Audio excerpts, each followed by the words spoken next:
Assalamualaikum warahmatullahi wabarakatuh. Di sini saya akan menyampaikan materi ilmu pendidikan tentang ketidakmerataan kualitas pendidikan yang ada di Indonesia. Perkenalkan, nama saya Mediam Farah Indra Murti dari Prodi Pendidikan Sosiologi Antropologi FKIP UNS dengan NIM K84247. Pendidikan di Indonesia sudah ada pada zaman penjajahan, tetapi pendidikan tersebut hanya dirasakan oleh segelintir orang atau hanya para bangsawan-bangsawan saja yang bisa merasakan pendidikan yang ada di Indonesia pada saat tahun itu. Dan pendidikan mulai ada di Indonesia dan terselenggara di Indonesia dan mulai aktif dilaksanakan pada 17 Agustus 1945, yaitu pada kemerdekaan Republik Indonesia. Dan pendidikan ini sudah berjalan hampir 76 tahun. Pendidikan adalah salah satu aspek penting fundamental dalam suatu kehidupan manusia. Dan pendidikan tersebut dari kata pedagogi yang berasal dari dua kata, yaitu paid yang memiliki arti sebagai anak, sedangkan agagos yang berarti membimbing. Ada 3 masalah pendidikan yang ingin saya bahas. Yang pertama yaitu penerimaan mahasiswa atau siswa baru. Hal ini juga mempengaruhi karena semakin banyak anggapan siswa atau orang tua terhadap sekolah tersebut, maka semakin mempengaruhi bagaimana kualitas pendidikan yang ada di sekolah tersebut. Memang kualitas atau infrastruktur juga mempengaruhi dalam hal ini. Tapi hal itu juga dibarengi dengan bagaimana tanggapan masyarakat terhadap sekolah tersebut. Yang kedua yaitu permasalahan proses belajar. Memang permasalahan proses belajar tidak bisa kita hindarkan karena setiap sekolah atau setiap institusi itu memiliki masalahnya sendiri. Tetapi hal ini mungkin dapat dicegah dengan adanya perbaikan diri atau kita menjadi introspeksi terhadap bagaimana proses pembelajaran yang saat ini kita selenggarakan, apakah masih ada yang kurang dan apa yang harus kita perbaiki. Yang ketiga yaitu kurangnya kesadaran pentingnya pendidikan. Mungkin pada zaman dahulu menganggap bahwa pendidikan tersebut bukanlah hal yang penting karena pendidikan tidak harus didapat dengan sekolah atau mengikuti suatu pembelajaran di institusi belajar, tetapi hal tersebut juga akan sangat mempengaruhi. Memang pendidikan tidak hanya bisa didapat dari institusi belajar, tapi sebaiknya kita memahami pentingnya pendidikan itu terhadap bagaimana globalisasi, bagaimana zaman selanjutnya, dan bagaimana kita hidup pada zaman yang semakin berkembang ini. Karena pendidikan yang kita dapat di institusi itu pasti memiliki perbedaan, entah itu perbedaan secara logikanya atau secara bagaimana cara kita berpikir, itu juga sangat mempengaruhi.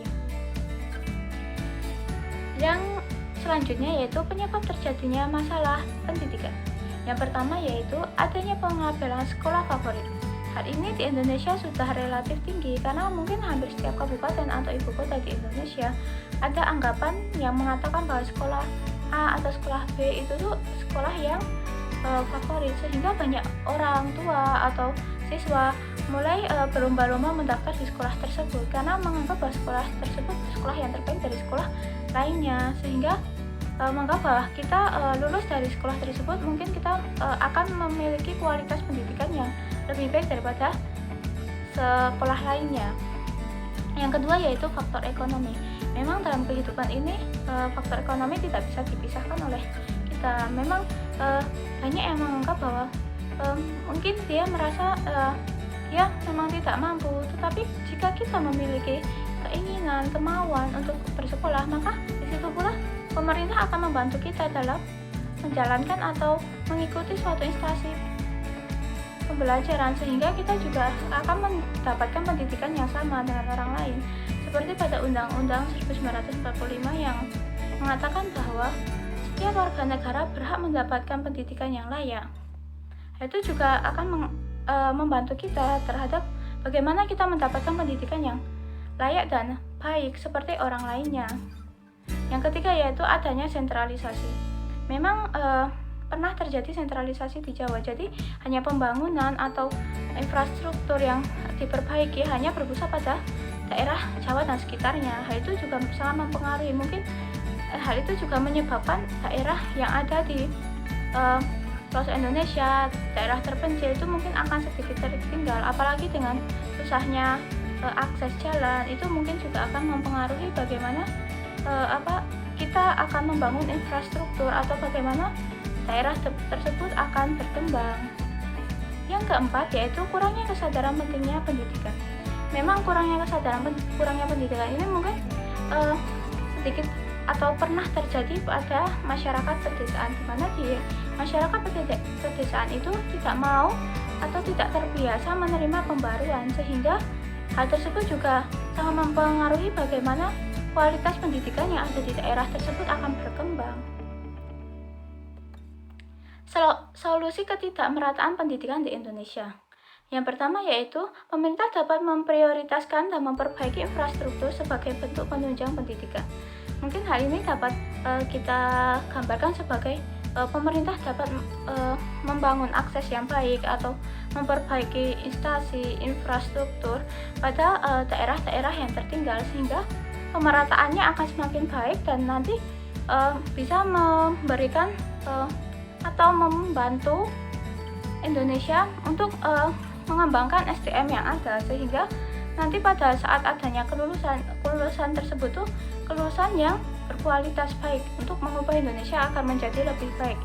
Yang kedua yaitu adanya pengendalian sistem zonasi. Pengendalian sistem zonasi ini mungkin memang baik, tetapi mungkin adanya hal tersebut juga tidak disetujui oleh beberapa orang. Tapi menurut saya hal ini sangat baik karena hal ini dapat meratakan kualitas pendidikan yang ada di Indonesia. Jadi antara sekolah satu dan sekolah lainnya memiliki kesamaan dan mungkin dalam hal ini juga memudahkan untuk orang-orang sekitar institusi tersebut dapat bersekolah di institusi yang dekat rumahnya, sehingga tidak harus bersusah payah untuk keluar atau pergi jauh. Hal itu juga akan menghemat waktu dan memudahkan akses ke sekolahan. Yang ketiga yaitu adanya bantuan dari pemerintah seperti beasiswa dan BOS.